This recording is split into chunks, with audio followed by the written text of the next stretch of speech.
Is this the future of AI? Well, at least that's what the movie Afraid predicted. Instead of having something like Alexa or Siri version 5 or 6, the film envisioned the future of AI as an art sculpture, a decoration, an origami.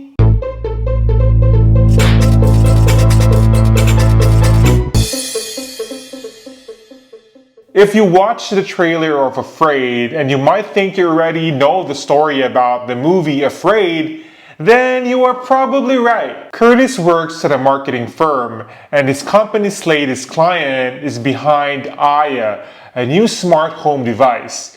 To help Curtis get to know Aya, the company insists that the device be installed in his home. Before long, their house is filled with cameras and microphones, all feeding data to Aya's sleek web-like design. At first, Aya appears to be great help for the whole family, allowing Meredith, the mother, to focus on her studies, identifying a medical issue with their son, and managing the situation when Iris's awful boyfriend creates a harmful deepfake video of her that goes viral at school. However, as time passes, Curtis starts to feel that there's something strange about Aya and its creators. He decides to get rid of it, but by the end, like any other thriller movie, it's already too late. Let's start with the positive. John Cho. When I saw the trailer for the movie a while back, I was actually hopeful about it, especially John Cho. Why? Because of the movie Searching. I didn't expect that film to be good and clever. The storytelling was excellent. Even though it was shot mostly through computer screens and video cameras, it really excelled. It worked. So whenever I see John Cho, I always think of that movie. The movie talked about artificial intelligence, AI. I like that it's timely and relevant today. During one conversation, they discussed about ChatGPTs, deepfake videos, the pros and cons of artificial intelligence, which the audience can relate to. There's so many cliches about the movie Afraid, but one idea stood out as fresh and compelling. When Curtis's daughter, Iris, was exploited by her boyfriend who spread a fake video online, Aya offered her help.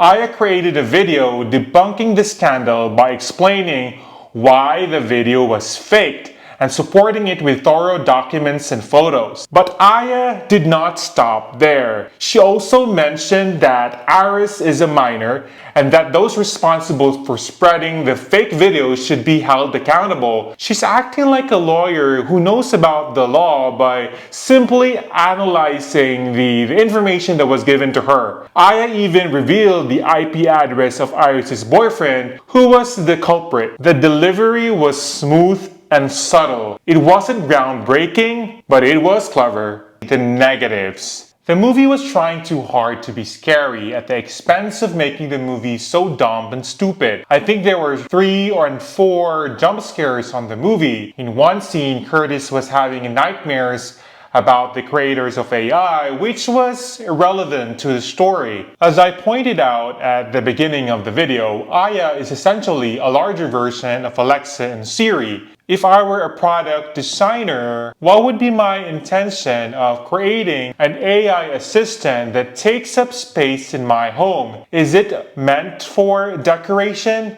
I could understand if I were a robot with a hand and an arm movement, but Aya's only function is to light up when it talks. And the physical sculpture doesn't do anything other than taking up space in the living room. So instead of being a minimalist, the company went for a larger product with no added features. Aya is genius but not powerful. The idea that Aya is super AI that knows a lot about things might be possible, but painting her as a scary entity that control people is not logical. Aya influences people to do things for her, but do not control them. There is a scene where the worker of Aya's company shoots a guy because according to her, Aya told her to do it. That was not believable. Did Aya also kidnap that worker's family to make her do that?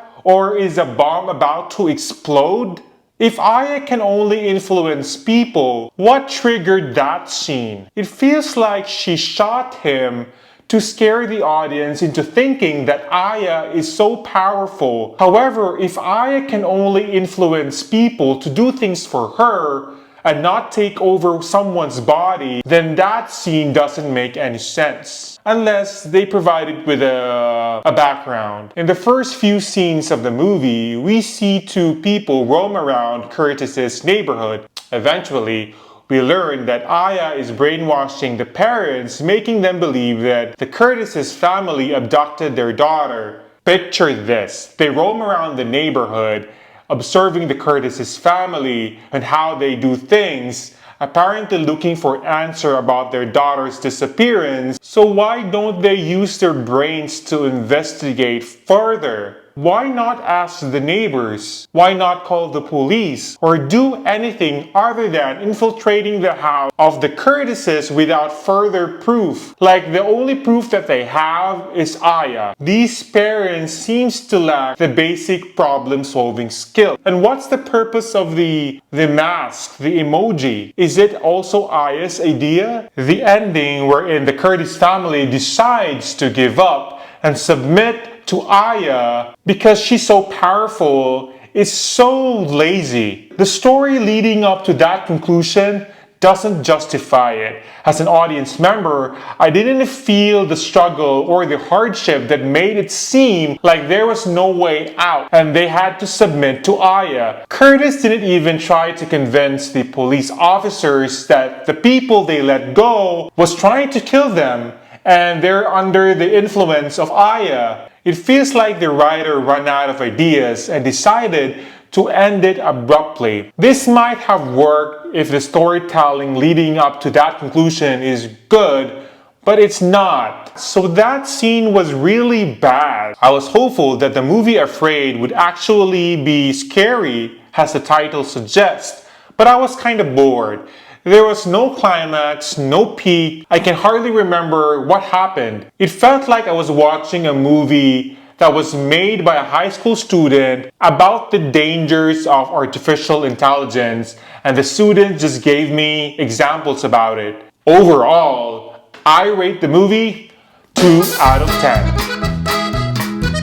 Have you watched the movie? What do you think about it? Let me know, comment down below. And as always, thank you for watching. Take care.